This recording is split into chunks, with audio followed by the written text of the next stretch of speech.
Gloria a Dios. ¿Cuánto alaban al Señor? Porque están felices. Gloria a Dios. Porque están felices. Gloria a Dios. Amén. ¿Y cuántos no tienen problema? Ningún problema en su vida. ¿Eh? Qué bueno es saber que hay una gran cantidad de personas que tienen problemas pero son felices. Yo creo que este es el milagro más grande que hace el Espíritu Santo. Es hacernos feliz en medio de las pruebas, de las tribulaciones. Amén. Yo quisiera conversar con ustedes hoy bajo un título. Bueno, voy a dar los anuncios primero. Bienvenida. Todos son bienvenidos. No hay visita. No veo visita por aquí. Somos todos de la casa. Somos todos de la casa. Ahí está el hermano, pero es de la casa también. Está encendido. Se oye.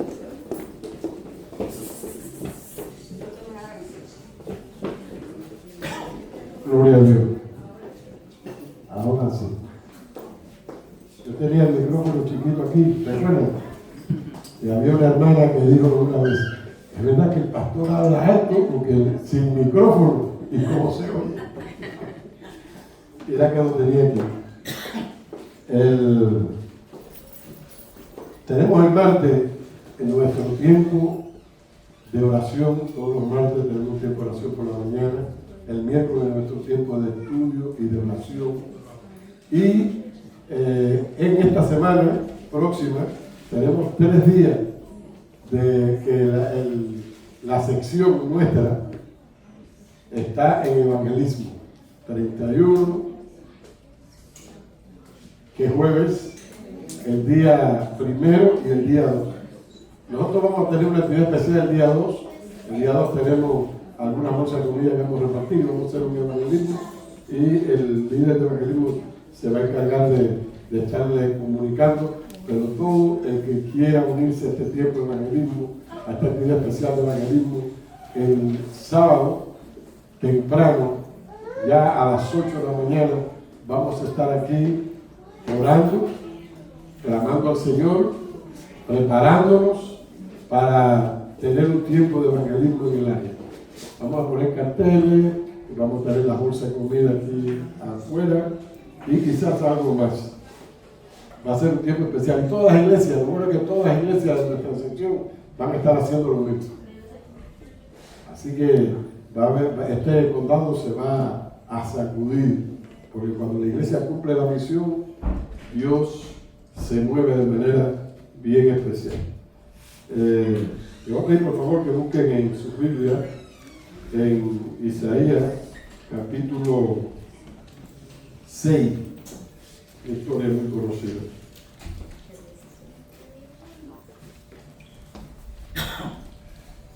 Isaías capítulo 6.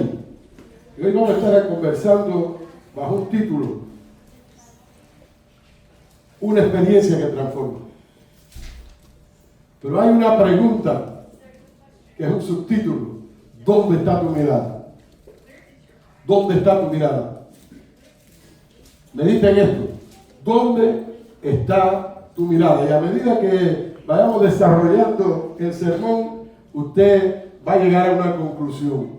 Si no tiene la mirada donde tiene que tenerla, tenemos que rectificar. ¿Dónde tienes tu mirada? Y dice en este capítulo, dice, hasta el versículo 9, vamos a leer. En el año que murió el rey Usías, vi yo al Señor sentado sobre un trono alto y sublime, y su falda llenaba el templo. Y por encima de él había serafines. Cada uno tenía 6 alas, con 2 cubrían su rostro, con 2 cubrían sus pies, y con 2 volaban. Y el uno al otro daban voces diciendo: Santo, Santo, Santo, Jehová de los ejércitos, toda la tierra está llena de su gloria. Y los quiciales de las puertas se estremecieron con la voz del que clamaba, y la casa se llenó de humo. Entonces dije: ay de mí que soy muerto, porque siendo hombre inmundo de labios y habitando en medio de un pueblo que tiene labios inmundos, han visto mis ojos al Rey Jehová de los ejércitos. Y voló hacia mí uno de los serafines, tomando en sus manos un carbón encendido tomado del altar con unas tenazas, y tocando con él sobre mi boca, dijo: he aquí que esto tocó tus labios y es quitada tu culpa y limpio tu pecado. Después oí la voz del Señor que decía: ¿a quién enviaré y quién irá por nosotros? Entonces respondí yo: heme aquí, envíame a mí. Y dijo: anda y di a este pueblo: oíd bien y no entendáis, ved por cierto, mas no comprendáis. Hasta ahí vamos a leer. Y oramos en el nombre de su Dios eterno. Vamos a estar conversando acerca de tu palabra. Vamos a estar desarrollando, Señor, ese mensaje que necesitamos para hoy. Te pedimos que mientras estemos hablando, tu Espíritu se esté moviendo en este lugar, llevando lo más profundo del corazón la palabra. Señor, tú eres el que hace la obra en el corazón. Nosotros, Señor, como predicadores podemos hablar al intelecto, pero tú tienes el poder para hablar al corazón, oh Dios eterno. Es por eso que te pedimos que tome el control de este tiempo. Te lo pedimos en el nombre de Jesús, Dios. Amén y amén. En medio de cada situación, Dios tiene una palabra para nosotros. En cada momento de nuestras vidas, buenos y malos, Dios tiene una palabra para nosotros. Esta fue la razón por la que envió a los profetas. Los profetas fueron enviados para darnos palabra, para que Dios hablara por medio de ellos. Siempre tenían un mensaje que transmitir al pueblo de Dios. Ahora Isaías estaba en el templo y nosotros nos preguntamos: ¿qué Dios querrá decirnos hoy? ¿Qué Dios querrá decirnos a través del profeta Isaías?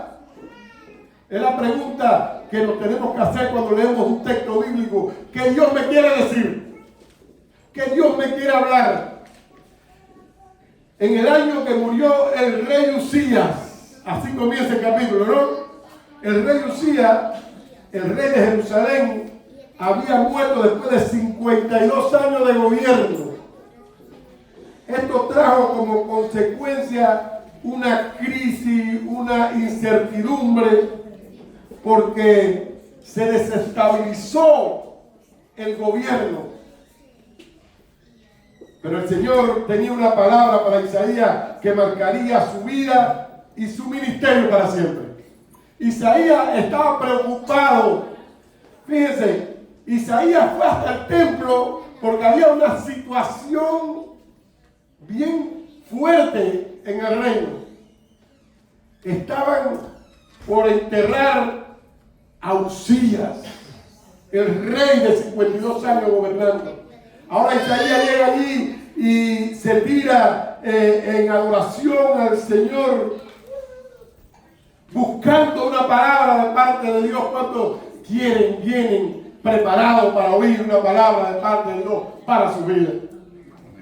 Hay muchos que llegan hasta la iglesia con el propósito de adorar, y algunos jóvenes van con el propósito de ver a la jovencita que le gusta o al jovencito que le gusta, y así se mueven muchos a la iglesia. Pero nosotros hemos llegado hasta aquí porque, como Isaías, estamos pasando por crisis, por situaciones difíciles, y necesitamos que Dios nos hable. Necesitamos una palabra, la palabra de Dios. Estamos viviendo un momento de incertidumbre, la verdad. Yo le llamaría que son los tiempos malos que dice la Biblia, los últimos tiempos. Y en medio de esta situación necesitamos una palabra de esperanza, de seguridad, que abra nuestras vidas al servicio a Dios. La experiencia de Isaías en el templo de Jerusalén es un modelo para nosotros como hijos de Dios. Esa experiencia se puede convertir en un mensaje para cada uno de nosotros si la miramos con atención, con cuidado. Pueden pasar situaciones alrededor nuestro, pero Dios está ahí. Y ahora Isaías llega al templo, ya no puede poner su mirada en el rey porque estaba muerto y había un heredero y estaban en aquella lucha. Ahora él llega al templo a clamar a Dios. Y de momento Dios le da una revelación. Y él puso su mirada hacia arriba y vio al Señor sentado sobre un trono alto y sublime, y su falda llenaba el templo. En medio de la situación que estaba viviendo el pueblo, Isaías, y esto quizás se lo repita de alguna manera, Isaías llegó al templo a poner su mirada en el cielo. Y cuando puso su mirada en el cielo, vio a un trono sublime. En él estaba sentado el Rey de Reyes y Señor de Señores. En él estaba sentado Dios. Él vio detalles del trono de Dios. Su falda, los serafines, el altar, tantas cosas vio Isaías. Las voces de los serafines que decían: Santo, Santo, Santo, Jehová de los ejércitos, toda la tierra está llena de su gloria. Imagínense ustedes, nosotros, Isaías, voy a poner Isaías llegó hasta el templo buscando de alguna manera que la gloria de Dios se estableciera en Jerusalén en ese momento de crisis. Sin embargo, los ángeles, los serafines, los que adoraban en el trono, le dijeron a Isaías: Santo, Santo, Santo, Jehová de los ejércitos, toda la tierra está llena de su gloria. Tú vienes a buscar que el Señor llene la tierra con su gloria. Toda la tierra está llena de su gloria. Su gloria está en este lugar. Qué poderoso. Qué bonito está esto. Sintió como el templo se estremecía y se llenó de humo, que representa esa presencia de Dios. En medio de la crisis, de la incertidumbre, el Señor nos invita, nos llama para levantarnos y poner nuestra mirada en el cielo. Y esté en la completa seguridad que si mira arriba va a tener una experiencia con el Dios de la gloria. Quita tu mirada de abajo y pon tu mirada en el cielo. Los que tienen su mirada puesta abajo son derrotados, se desaniman, pierden el entusiasmo, pero los que tienen su mirada puesta en el cielo van a vivir una vida cristiana llena de energía, de ánimo, de entusiasmo. Pon tu mirada en el que abrió el mar rojo. No es cualquiera. Pon tu mirada en el que derribó los muros de Jericó. Pon tu mirada en aquel que cuando los discípulos estaban desesperados en medio de la tormenta, dio una orden y la tormenta se calmó. Pon tu mirada en el que todo lo puede. Ahora tenemos la necesidad de mirar al cielo. Y cuando realmente tenemos una experiencia con el cielo, entonces nos miramos a nosotros mismos. No nos podemos quedar solamente con la mirada en el cielo. Hay muchos místicos que tienen su mirada allá y no la quitan de ahí. Y por eso surgieron esos lugares donde se separaban los hombres para adorar entre muros y no podían salir al mundo de esa idea de que había que tener la mirada en el cielo, que había que vivir en el aire. Tenemos que mirar a nosotros mismos cuando estemos en esta experiencia con el Señor, tenemos que mirarnos a nosotros mismos.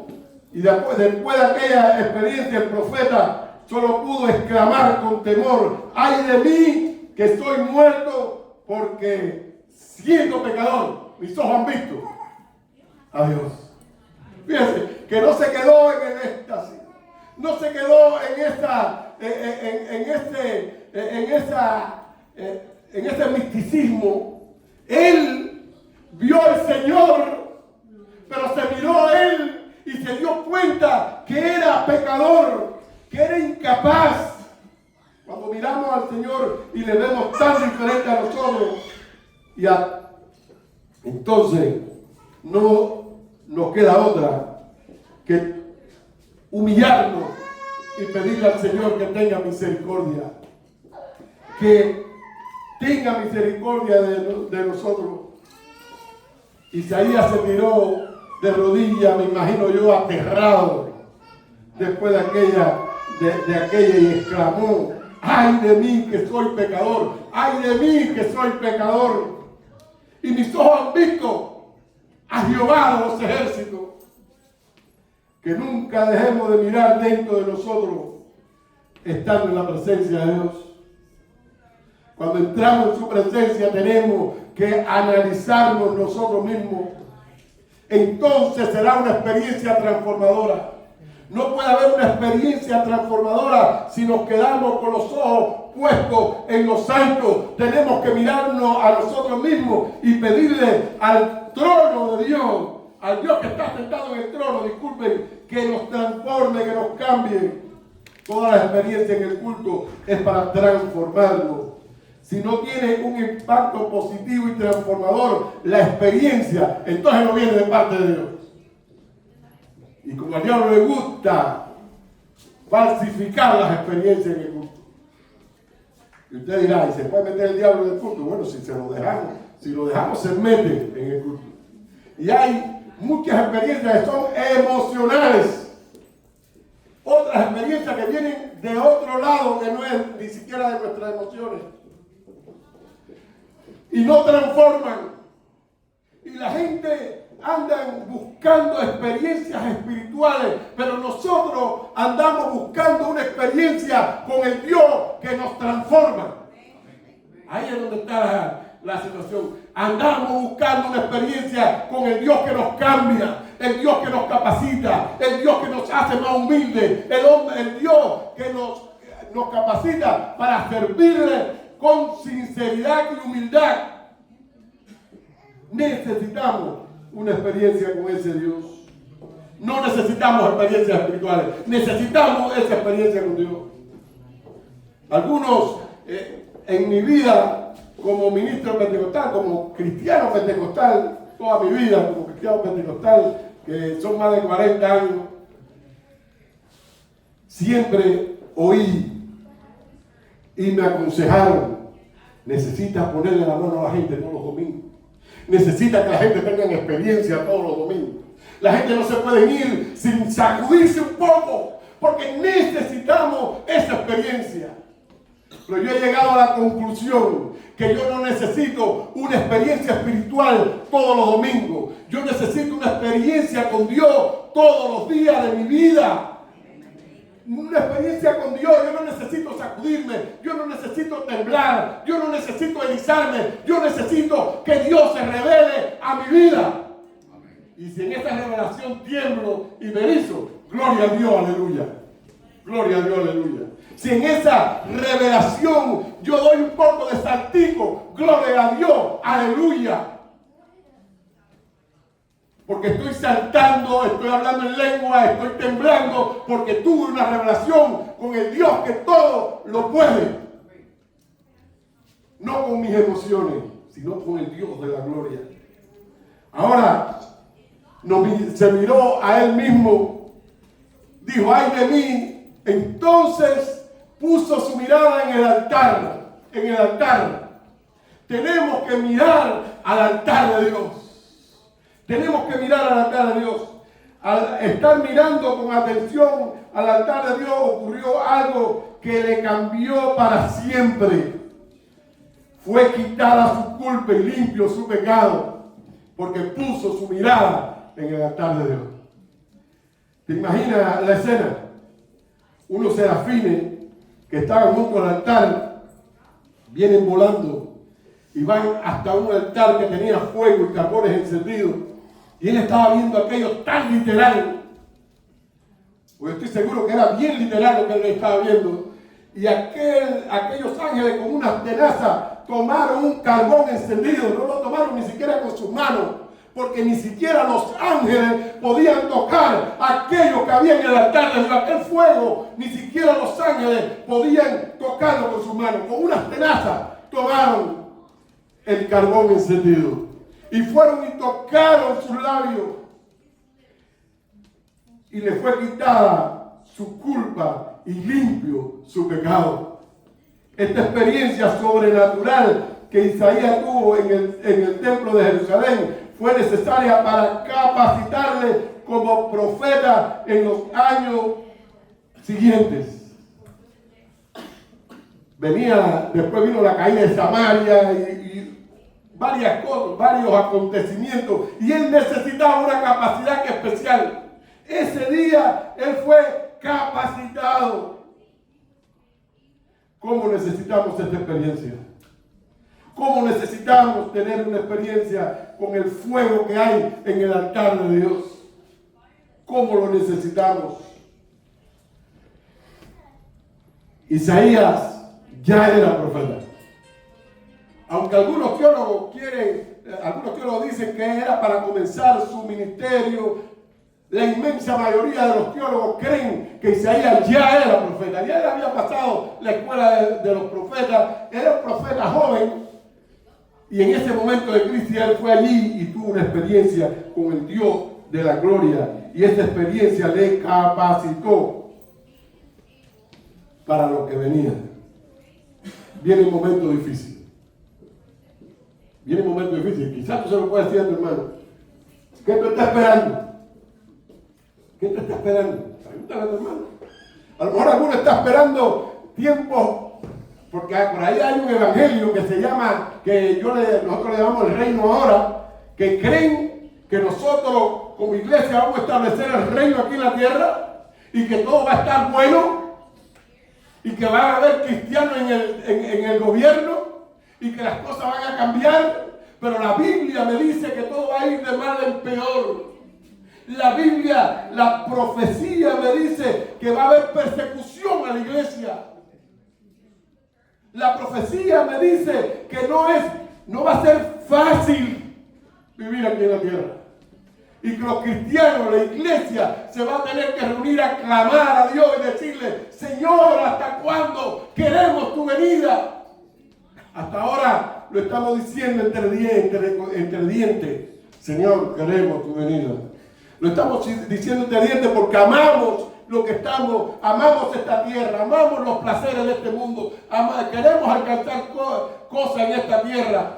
Y muchos de los que estamos aquí dicen: no, Señor, que el Señor no venga hasta que no me case, que el Señor no venga hasta que no disfrute mis vacaciones, que el Señor no venga hasta que pase aquello o lo otro.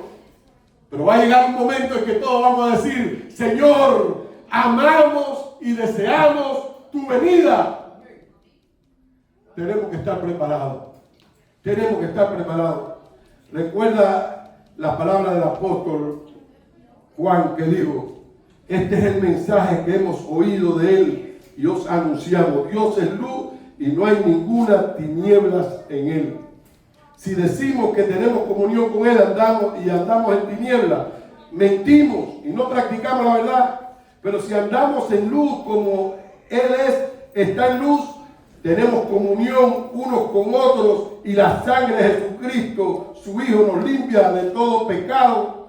Si decimos que no tenemos pecado, nos engañamos a nosotros mismos y la verdad no está en nosotros. Si confesamos nuestros pecados, Él es fiel y justo para perdonar nuestros pecados y limpiarnos de toda maldad. Si decimos que no hemos pecado, le hacemos a Él mentiroso y su palabra no está en nosotros. Tenemos que adorar y rendir culto en el altar de Dios. Tenemos que adorar en el altar de Dios. entrar por las puertas consciente de que este edificio no es suficiente. Necesitamos que el altar, adorar en el altar de Dios. Tenemos que vivir mirando el altar de Dios. Tenemos que vivir conscientes de la santidad y la gloria que hay alrededor del trono de Dios. Y que nadie podrá estar alrededor de él si no es santo. Porque sin santidad nadie verá a Dios. Eso está bien profundo para aquellos que dicen que podemos vivir en pecado, que la gracia es suficiente. La gracia fue suficiente para ser salvo. Y hoy soy salvo por gracia. No necesito nada más que la gracia de Dios. Pero eso no quiere decir que puedo vivir sin tener una experiencia transformadora con Dios. Necesitamos mirar al altar de Dios. Necesitamos que nos toquen con ese carbón encendido. Lo necesitamos, y eso lo necesitamos cada día de nuestras vidas. Yo sé que algunos, esto contradice la idea de algunos que no están aquí, porque piensan que esto es inseguridad de la salvación. Yo estoy seguro de la salvación, pero también estoy seguro que necesito un toque de Dios diariamente para permanecer santo para el día de su venida. Dice en Romanos 10, porque todo aquel que invocare el nombre del Señor será salvo. ¿Cómo pues invocarán en el cual no han creído? ¿Y cómo creerán en aquel que no han oído? Ahora, miramos al cielo, nos miramos nosotros mismos, miramos el altar. Ahora tenemos que mirar hacia afuera. Y el Señor, tenemos la tentación de quedarnos mirando lo glorioso de la experiencia con Dios. Y no quisiéramos salir de ese lugar. Pero el Señor se dirigió a el profeta y lo llevó a quitar su mirada y poner su mirada afuera. Y le dijo, el Señor le dijo, ¿quién irá por mí? ¿Quién irá por nosotros? ¿Quién irá por nosotros? Y Isaías dijo, heme aquí, envíame a mí. Y ya no estaba hablando del reino, ya no estaba hablando del altar, ya no estaba hablando del mismo, estaba hablando de afuera. Tenemos que poner nuestra mirada, cambiar nuestra mirada ahora y ponerla afuera, porque tenemos que cumplir con la misión para la cual estamos aquí en la tierra. La experiencia que Dios le dio a Isaías tenía un propósito y era capacitarlo para la misión. Isaías no debía quedarse en el templo viviendo una vida muy espiritual, contemplando la majestad de Dios, adorando, como muchos interpretaron hace unos siglos atrás. Isaías tenía que salir. Tenía que cumplir con el propósito para el cual estaba aquí en la tierra. Tenía que llevar el mensaje. Y habiendo, dice en Hechos 1, y habiendo dicho estas cosas, viéndolo, ellos fue alzado y le recibió una nube que le ocultó de sus ojos. Es decir, Jesús andaba con sus discípulos y dice en el versículo 9 del capítulo 1 que después que él habló con sus discípulos, vino una nube y lo quitó delante de ellos. Y estando ellos con los ojos puestos en el cielo, ya no veían nada, porque la nube ocultó a Jesús. Y estando ellos con los ojos puestos en el cielo, e intentando que él se iba, he aquí se pusieron junto a ellos dos varones con vestidura blanca, es decir, dos ángeles, los cuales también le dijeron, varones Galileos, ¿por qué estáis mirando al cielo? ¿Por qué estáis mirando al cielo? Ese mismo Jesús que ha sido tomado de vosotros al cielo, así vendrá como lo habéis visto ir al cielo. Es necesario que tengamos claro que tenemos que seguir adelante Tenemos que seguir adelante. Y concluyo, ¿cuál es nuestra respuesta? El Señor dice, ¿quién irá por nosotros? ¿Cuál es tu respuesta? ¿Cuál es tu respuesta? Quizás tú puedes inclinar tu rostro allí y decirle, Señor, conmigo no cuente. Conmigo no cuente. A lo mejor, quizás puedes inclinar tu rostro y decirle, Señor, envíame aquí. Porque yo quiero decir como el profeta Isaías, envíame aquí, envíame a mí. Capacítame para hacer la obra. Él envía a los que están dispuestos. Él capacita a los que son llamados. Y él no llama a los capacitados. Él capacita a los que salen, a los que Él llama y están dispuestos a hacer la obra. A veces nosotros miramos y decimos, es que yo no soy como fulano, es que yo no soy como mengano. Dios te capacita. Dios te llama y te capacita. El Señor mira la disposición del corazón para servirle. No le importan nuestras capacidades. No le importan nuestras habilidades. Él es suficiente. Y la presencia del Espíritu en nuestras vidas es suficiente para cumplir con la obra para la cual estamos aquí en la tierra. Me vino a la mente una persona que se convirtió hace muchos años con mi mamá. Es la madre de mi esposa, mi suegra, mi amada suegra. Ella no es una persona, no estudió, sabe leer y escribir. Más o menos. Ella entendió el Evangelio el mismo día que le predicaron. Fue algo increíble, un milagro de Dios. Ella entendió el Evangelio, aceptó a Jesucristo y al otro día estaba predicando. Estaba haciendo la obra de Dios y le hablaba a la gente y los convencía. Porque tú no necesitas ir a la universidad para predicar el Evangelio. Tú lo que necesitas es el Espíritu Santo.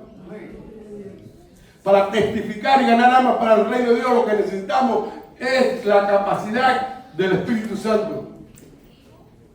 Un día se iba a operar, iba a operarla, ya era mayor, ya bastante mayor, hace unos años atrás, y estaba en el hospital ingresada y nosotros estábamos preocupados por la vieja, como decimos nosotros, que la iban a operar.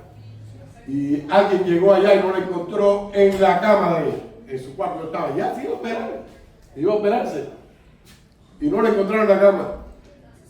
Y empezaron a buscarla y había ido a buscar todo lo que se iban a operar ese día, todas las mujeres que se iban a operar ese día. La fue a buscar y la tenía en un salón allí y tomada de la mano y aquella mujer orando y clamando a Dios con ella. Porque tenía el Espíritu Santo. Tenía el Espíritu Santo. Dios capacita a los que están dispuestos. No debemos quedarnos parados mucho tiempo en la vida cristiana, porque el terreno es como arena movediza.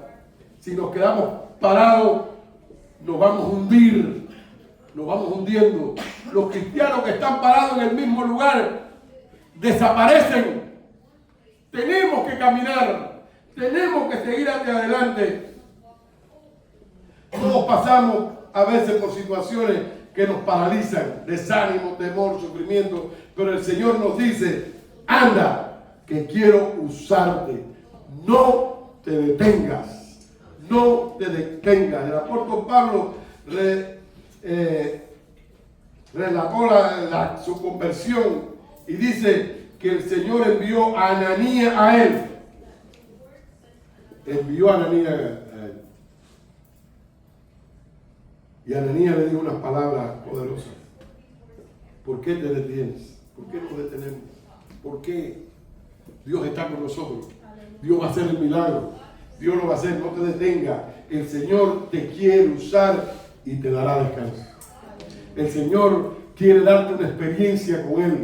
El Señor no quiere que tú seas esa persona que está ahí emocionada. El Señor quiere hacer mucho más contigo porque Dios te escogió. Gusta a quien le guste, Dios te escogió. Dios te escogió. Allí donde tú estás, ahí, Dios me escogió. Créelo, Dios me escogió. Dios me escogió y me va a dar lo que yo necesito, la unción que necesito, la capacidad que yo necesito. Dios te lo va a dar. Y cada asunto que sucede en tu vida tiene el propósito de preparar tu carácter. Ponte de pie para orar juntos. Necesitamos una experiencia contigo, Señor. Necesitamos una experiencia contigo, Dios. Necesitamos una experiencia contigo. Dios eterno, Dios eterno. Estamos orando, Señor, estamos clamando. Señor, Isaías llegó al templo. Él estaba desesperado, preocupado, pero buscó el mejor lugar, el lugar de culto. Y hoy hemos llegado hasta aquí, Señor. Muchos de nosotros no tenían deseo de venir, pero vinimos, Señor, porque te amamos y sabemos que aquí está lo que necesitamos. Señor, danos una visión como la que tuvo Isaías. Danos la capacidad de mirar tu trono. Levanta tu mano al cielo ahí de verdad. Dile, Señor, me rindo a ti.